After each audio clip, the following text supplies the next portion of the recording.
C'est un pas de plus sur un chemin de foi que celui franchi le 17 septembre 2023 par Paul Petit-Demange. En la cathédrale de Saint-Dié, ce jeune séminariste de 32 ans était ordonné diacre pour le diocèse de Saint-Dié, une année avant qui sait de devenir prêtre. La cérémonie était présidée par Monseigneur Pierre-Yves Michel qui avait ces mots « Cette ordination diaconale est un acte d'espérance, un cadeau du ciel ». Paul devait être ordonné par Monseigneur Didier Berthet, évêque de Saint-Dié, mais la maladie en a décidé autrement. Décédé quelques jours plus tôt, dans un dernier acte officiel, il avait confié cette mission à l'évêque de Nancy et Toul. La joie, ce jour-là, succédait aux larmes pour toute l'assistance. Ce moment de réconfort aussi qu'aujourd'hui qui est vécu est un beau signe. Voilà, oui, accueillir, recevoir un nouveau diacre, un serviteur de l'Évangile, c'est pour tout le peuple une joie parce qu'on peut déjà anticiper un peu tout le bien qu'il va faire. C'est baptiser, accompagner, annoncer la parole de Dieu, être un vrai serviteur des pauvres, des petits. Je crois qu'en plus la belle personnalité de Paul Petit-Demange est attachante et il y avait de nombreux amis qui étaient là, c'était pas pour rien. Paul était très ému au moment de l'imposition des mains qui le fait entrer dans la grande famille des diacres. Il sera également marqué par l'impressionnante litanie des saints.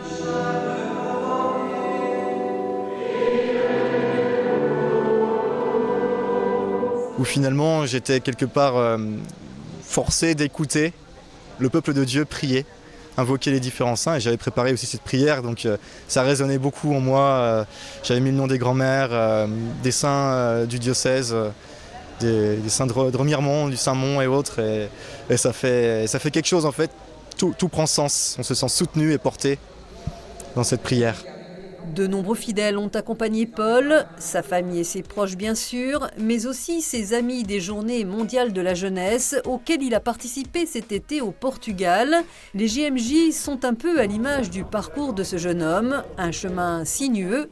Avant son ordination, il nous avait accordé un entretien et il nous avait parlé de ces signes qui l'ont assuré et rassuré sur sa vocation, souvent de petites choses comme il aime à le dire. Et il se souviendra longtemps de cette marche qui n'était pas prévue de 23 km. On a vécu des moments de rencontre que je ne vivrais pas par moi-même sans sortir de ma zone de confort. Et je pense notamment à la marche que nous avons faite le dernier week-end pour se rendre sur la zone de la veillée finale et de la messe avec le pape. On a dû beaucoup marcher, il faisait un soleil de plomb, on n'avait pas d'ombre, on manquait d'eau, la nourriture a mis du temps à venir. Et pourtant, c'est presque le meilleur souvenir parce qu'on a traversé ça en groupe, on s'est entraidés et on a eu la satisfaction de le vivre. Et d'autant plus qu'après, ça résonnait avec le discours du pape qui parlait de la visitation de Marie. Donc il insistait beaucoup sur la marche, le fait que la vie, ça se fait pas à pas, un pas cadencé, on ne se précipite pas, il y a quelque chose il faut prendre son temps. Et donc on avait vécu ce dont le pape nous parlait aussi dans ses discours. La fraternité, c'est le maître mot de ce virage à 180 degrés pris il y a 9 ans par cet ingénieur en gestion des forêts. Une année de propédeutique tout d'abord, puis l'entrée au séminaire et ce psaume qui fait écho à son choix pour la vie religieuse. Oui, c'est un verset particulier du début du psaume 115 parce que c'est très lié aussi à mon appel, à ma vocation. C'est avec ces mots-là que je me suis senti vraiment invité à avancer vers le séminaire sans comprendre ce que ça voulait dire au départ. Comment rendrai-je au Seigneur tout le bien qu'il m'a fait ? J'élèverai la coupe du salut, j'invoquerai le nom du Seigneur. Pour moi, c'est l'appel qui est adressé à ma vie. Je leur lis comme ça quelque chose de très personnel et en même temps qui donne aussi toute l'identité du ministre ordonné, puisqu'il va être question d'abord de servir les gens et donc de pouvoir transmettre, être passeur de la miséricorde de Dieu, de tout ce qui m'a pu me donner et puis tout ce qui me fait vivre aujourd'hui et des moments de guérison que j'ai eu aussi dans mon parcours. J'espère pouvoir le transmettre aussi et je crois que c'est la mission que Dieu m'adresse. La parole, mais aussi des expériences. Paul marche sur ses deux jambes. Alors le globe-trotter aura éprouvé sa foi. Il aura choisi notamment la communauté des frères franciscains et entre autres ce séjour avec les franciscains du Bronx auprès des plus pauvres dans les quartiers de New York.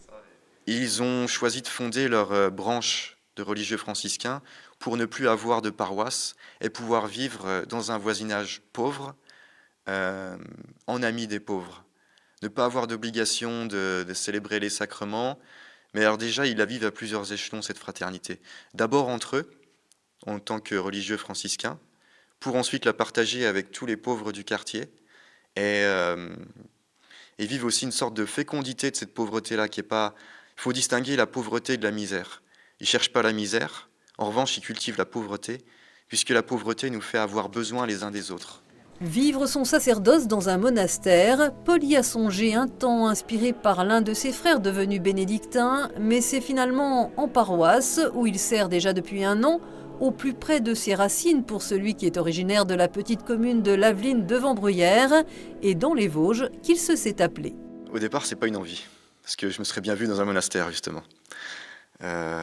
Mais ça le devient de plus en plus, parce que je vois tout ce que ça produit, et puis comment c'est un lieu de croissance pour moi, et que là, je peux aussi donner la pleine mesure de ma capacité, et mieux servir les autres. Je m'explique un peu plus. Dans le vécu, il y avait une joie et une paix qui m'habitaient, que je n'avais pas en étant chez les franciscains, et qu'en revenant pour être dans ce projet d'être prêtre pour un diocèse, cette paix et cette joie m'habitaient d'autant plus.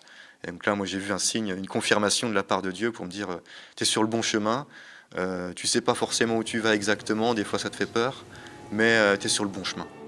Paul n'élude pas les doutes, ni les sacrifices d'une existence donnée totalement, mais il est sûr que Jésus l'attend et sa confiance en Dieu ne cesse de croître. Et s'il n'y avait qu'un petit signe à ses côtés de sa présence, étonnamment, ce serait celui-là. Disons que l'exemple que j'ai le plus frais, c'est le plus ancien. C'est quand j'étais petit, je l'ai raconté plusieurs fois lors de témoignages de ma vocation.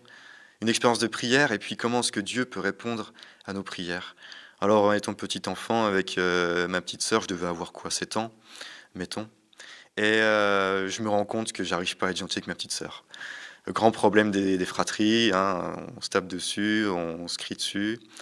Bon, et puis le soir, dans la prière, je dis à Dieu, aide-moi à être plus gentil avec ma petite sœur, parce que j'y arrive pas. Puis je m'endors et j'oublie aussitôt ma prière. Et puis 2 jours après, je me rends compte que je suis gentil avec ma petite sœur, mais presque sans effort. Je me dis, ça c'est bizarre. Qu'est-ce qui s'est passé? Ah, mais l'autre soir j'ai prié. Ah, mais je crois bien que Dieu il m'a entendu, parce que là, ça vient vraiment pas de moi. J'ai pas fait d'effort pour être gentil.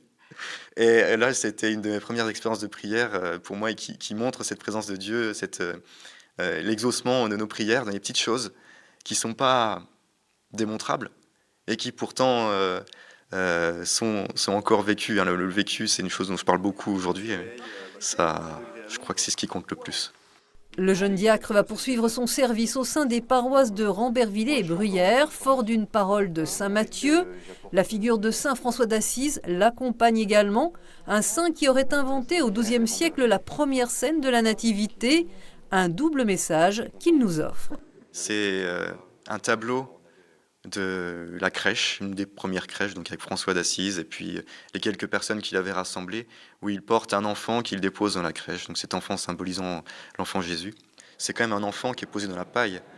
La paille, c'est pas ce qu'il y a de plus doux non plus, hein, c'est pas du duvet de canard, c'est quelque chose de piquant. Alors on imagine qu'il y avait des langes et tout, mais Jésus a été posé dans une mangeoire avec de la paille, un endroit qui ne sent pas très bon, une étable.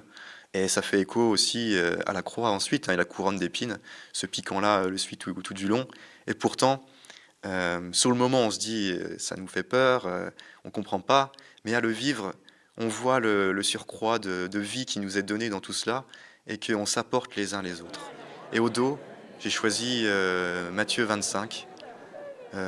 Tout ce que vous aurez fait à l'un de ces plus petits, c'est à moi que vous l'aurez fait. Car je ne dis pas que c'est quelque chose que je vis pleinement, c'est quelque chose que je veux vivre. C'est plus un programme d'ordination pour moi, quelque chose sur lequel j'ai envie de bâtir. Et si ça peut aider d'autres personnes à le vivre dans le diocèse, c'est super, parce que c'est l'évangile, donc tout est là.